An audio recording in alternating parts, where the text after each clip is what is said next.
नमस्कार दोस्तों, उषा की आवाज़ चैनल में आप सभी का स्वागत है। हमारी आज की कहानी है स्वर्ग। हेलो स्नेहा, कैसी है? विनीता ने अपनी कजिन स्नेहा से फ़ोन पर पूछा। ठीक हूँ, 15 दिन से ससुराल आई हुई हूँ, स्नेहा ने जवाब दिया। क्या 15 दिन से? वहाँ जीजाजी और बच्चे कैसे मैनेज कर रहे हैं? विनीता ने थोड़ा परेशानी वाले अंदाज में पूछा। कर रहे हैं, यहाँ पर सासू माँ की तबीयत काफ़ी खराब थी, अभी इतना सफ़र भी नहीं कर सकती कि वहाँ ले जाती, इसलिए मैं आ गई और यहीं रहकर देखभाल कर रही हूँ, स्नेहा ने आराम से बताया। यह तो बहुत गलत है, पति और बच्चों को इतना कष्ट दो। जीजाजी नौकरी कर रहे हैं, बच्चे और घर को संभालें, विनीता ने कहा। दोनों ही काम जरूरी हैं विनीता। अगर मेरी माँ बीमार हो तो मैं भाग कर जाऊँ, सास बीमार है तो सोचूं मेरा तो घर डिस्टर्ब होगा, आने में आनाकानी करूं तो इधर पति परेशान होगा, उधर ननद सोचेगी कि भाभी नहीं जा रही तो मैं जाती हूँ, स्नेहा ने आराम से कहा। तो फिर क्या है अगर तेरी ननद आके अपनी माँ को संभालती? विनीता ने पूछा। है तो कुछ नहीं, पर अगर मेरी ननद आकर संभालती तो उनके पति की परेशानी कम नहीं होती। वो परेशान तो रहते ही, साथ ही उसे अपने माँ बाप और बहन के आगे एक अजीब सी शर्म भी आती कि उसकी वाइफ तो माँ को संभालने गई नहीं, इसलिए बहन को जाना पड़ा। विनीता, पति के दिल का रास्ता पेट से होकर जाता है, यह बिल्कुल गलत है। मम्मी कहती हैं पति के दिल का रास्ता उसकी माँ के दिल से होकर जाता है। अगर उसकी माँ को आप अच्छी तरह रखती हैं तो उसका दिल आपको दुआएं देता है। समझो, आपने पति के दिल में अपने लिए जगह बना ली, स्नेहा ने कहा। इसका मतलब यह इतनी पुरानी कहावत कि पति के दिल का रास्ता उसके पेट से होकर जाता है गलत है, और जो तुम कह रही हो वह सही है। विनीता ने एक प्रश्नवाचक सा वाक्य बोला। प्रत्यक्ष को प्रमाण क्या? तुम अपने मायके जाओ, भाभी तुम्हारी बहुत खातिर सेवा करे, तरह तरह के व्यंजन खिलाए, होटल पिकनिक खूब हो, पर तुम्हारी माँ को ढंग से खाना ना पूछे, दवाई लाकर ना दे, तो क्या भाभी को तुम दिल से प्यार करोगी? तुम ऊपर ऊपर से भाई भाभी से रिश्ता निभाने की खातिर हंस हंसकर उनसे बात करोगी। वह एक समझौता है रिश्तों का। जब मायके से वापस आओगी तो आंखों में आंसू और दिल भारी होगा। वह माँ से बिछड़ने के कारण नहीं, बल्कि माँ दुखी है, भाभी उसको अच्छी तरह नहीं रखती इस कारण। दूसरी तरफ भाभी माँ को बहुत अच्छी तरह रखती हैं, समय पर खाना दवाई देती हैं, तो आप मायके से खुशी और विदाई के आंसुओं के साथ आओगी, स्नेहा ने विस्तार से समझाया। हाँ, यह बात तो तुम ठीक कह रही हो स्नेहा।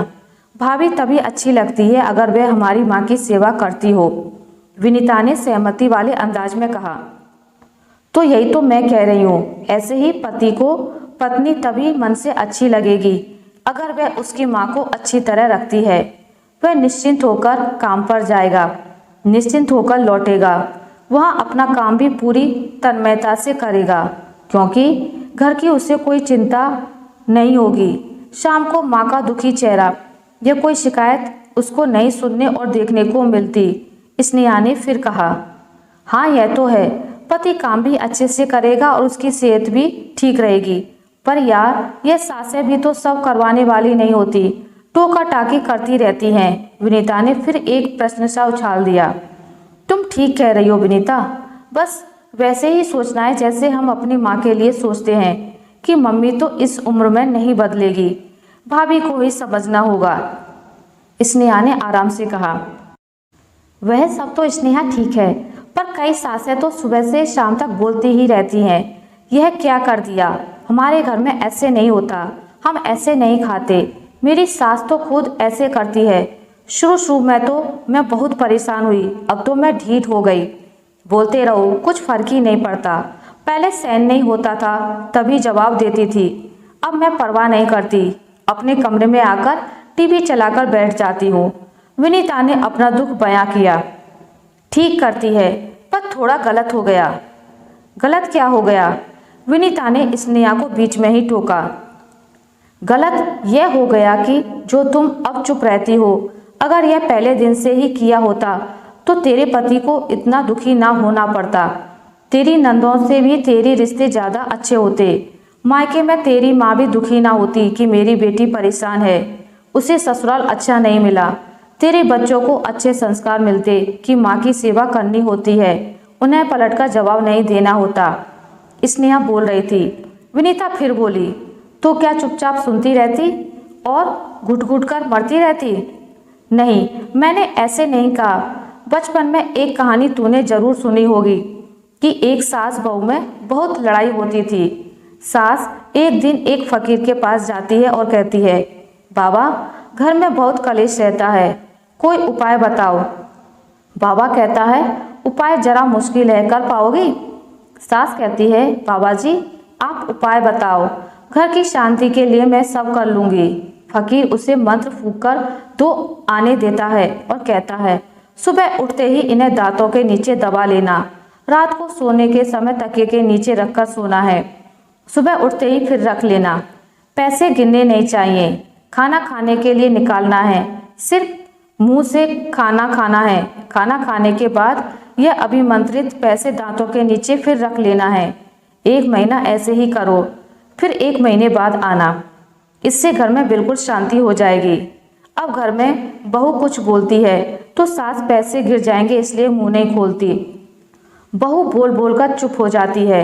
2-3 दिन बीच बीच में बहू को किसी बात पर गुस्सा आता है, फिर बोलती है, पर सास की तरफ से कोई जवाब नहीं आता तो वो फिर चुप हो जाती है। धीरे धीरे घर में शांति हो जाती है। 1 महीने के बाद सास फकीर के पास जाती है और कहती है, बाबा जी बहुत बहुत शुक्रिया, मेरा घर तो स्वर्ग बन गया।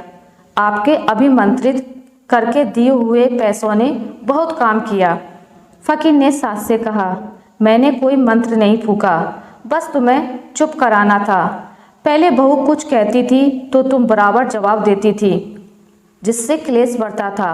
अब तुम चुप रहती थी कि कहीं पैसे ना गिर जाएं, तो वह भी 1-2 दिन के बाद चुप रहने लगी।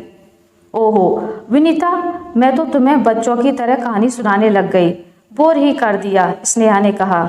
नहीं यार, तूने तो मेरी आंखें खोल दी। वास्तव में अगर मैं शुरू से ही चुप रह जाती तो क्या फर्क पड़ जाता। दरअसल हमारी ईगो इतनी बड़ी होती है कि हम सोचते हैं, इसने ऐसे कैसे कह दिया, मैं अभी दूध का दूध और पानी का पानी करती हूँ। यह कहावत किसी ने बिल्कुल ठीक कही है कि लस्सी और लड़ाई को जितना मर्जी बढ़ा लो। हम कहाँ से शुरू कर रहे थे? स्नेहा के पति के दिल का रास्ता पेट से होकर जाता है और कहाँ पहुँच गए। पर आज सच में मैंने बहुत कुछ सीखा, विनीता ने कहा। पर विनीता, तब सब ठीक होगा जब सारी दुनिया की बेटियां और बेटे अपनी माँ की तरफ से बेफिक्र हो जाएंगे, स्नेहा ने कहा। क्या ऐसा हो सकता है? कैसे होगा? मुझे तो यह असंभव लगता है। विनीता के मन में संशय था। यह कहते हुए, यह बहुत आसान है, स्नेहा ने कहा। वह कैसे यार? विनीता बोली।